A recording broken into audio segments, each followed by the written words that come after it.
So millions of people can claim an extra $820 in extra crisis relief assistance this month. Social Security beneficiaries will see a big boost in their monthly benefit this month as benefits increase up to $4,200. Now remember folks, the whole goal of this channel is to provide you with the most up-to-date and reliable stimulus check information, and I want to make sure all of you guys get the most important Social Security, SSI, SSDI, and stimulus check news. So, the good news for workers in the country is that according to CNBC, people will get a tax boost this tax season, and that's thanks to the American Rescue Plan expansion of the Earned Income Tax Credit. So previously, Americans aged 19 to 24 without dependent children were actually barred from claiming the credit. That's a benefit to low and middle income workers. The Biden administration enhanced the credit for the 2021 tax year, which means more workers are eligible to receive larger amounts through the benefit. For the 37% of workers 19 to 24 who are not eligible to receive the credit, the expansion will mean an average boost of $820.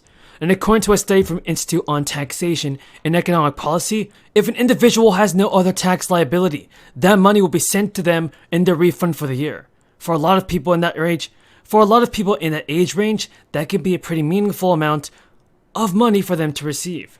The American Rescue Plan passed last year expanded the existing Earned Income Tax Credit by boosting the full benefit to $1,500 from $538 and allowing workers aged 19 to 24 and 65 and older without dependent children to claim the credit.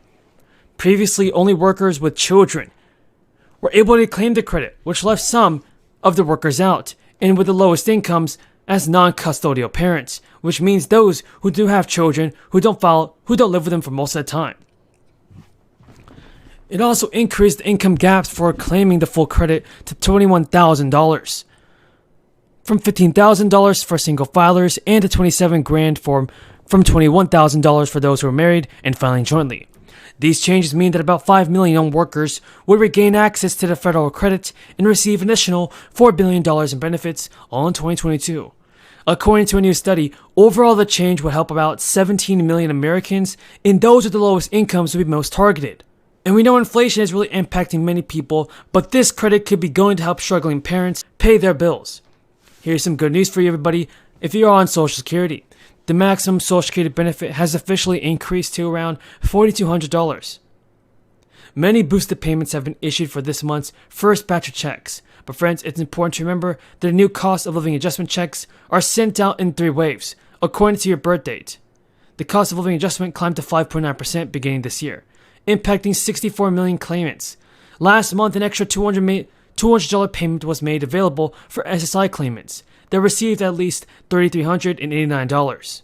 The maximum benefit for someone who retired at age 70 in 2021 was around $3,900, but if you retired at age 70 in 2022, your maximum benefit could be around $4,194.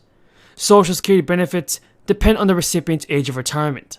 So there are a few things that you need to do to receive the monthly maximum benefit from Social Security. The Social Security benefit that you're entitled to during your retirement will be based on your earnings during your most 35 profitable years on the job. This means you will likely have to put in 35 years in the workforce or even more. Another thing that Americans do in order to receive this $4,200 monthly benefit check is earn a lot of money. If you're eager to snag the maximum monthly benefit, you will need 35 years of earnings during which your wages will equal to or exceed the wage gap. If you want to snag the maximum Social Security benefit, you might also have to delay your filing until age 70. That may not be a problem if you plan to keep working until that point or have a lot of savings to tap into. But I know many of you that's not an option for a lot of you guys. If you guys agree with me, just tell me in the comments down below. Time has expired. I now recognize the gentlelady from Illinois, Ms. Chakowski, for 5 minutes. Thank you so much, Mr. Chairman, for having this hearing. Mr. Mulvaney, you said, that's what we do. We pass the debt ceiling. We do it every time. And so what I'm hearing is that this is really a message opportunity.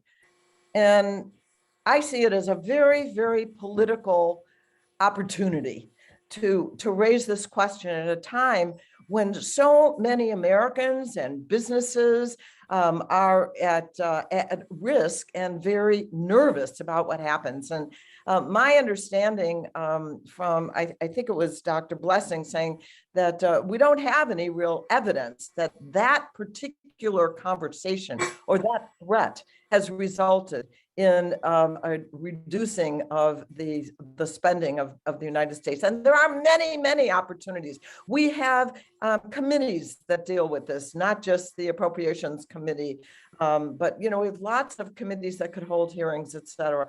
And I think it's really cynical to say that. And I wanted to talk to Ms. Luana Russell about small businesses.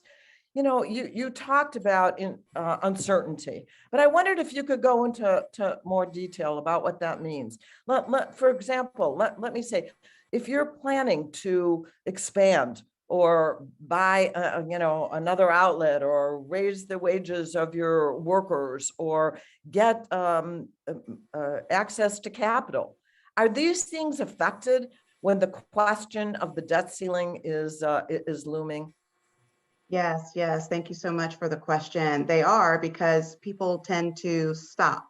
So if you're working with a bank and you're working with a financer, especially when you're looking at access to capital, which already for small businesses is a very difficult process, then organizations just stop because they have fear. They don't know. They have uncertainty. Small businesses may seem more of a risk. So while you're in a process to expand your business, to create tools that help your customers move forward, you will end up with a stop, and then your business suffers because you cannot move forward. You have to kind of stay where you are, and your growth is hindered. Thank you. I say it's cynical because, I was on the Simpson-Bowles Commission. It was a commission over a decade ago talking about how we should deal with issues of debt. One of the major suggestions, fortunately it didn't pass, was to cut Social Security. Entitlements were on the table. And so when you talk about the debt ceiling, that's a reasonable conversation. But when you say that the consequence could be by not raising it, Social Security actually being cut, Medicare, Medicaid being cut. Don't make any mistakes. People get nervous about that, and they should. And that anxiety, even though you say, "Oh, well, that's what we do, we always pass it," is a real problem. Let's find other venues. I'm just wondering if I could ask Dr. Shaman to talk about real life consequences to businesses, et cetera, and investors from the debt ceiling. Oh, did I just run out of time? No, I have a minute. Go ahead. Yeah, so I think we've seen that investors clearly react to the prospect of a debt ceiling, and you see rates on treasuries that are going to mature right around the time the debt ceiling might bind rising. We have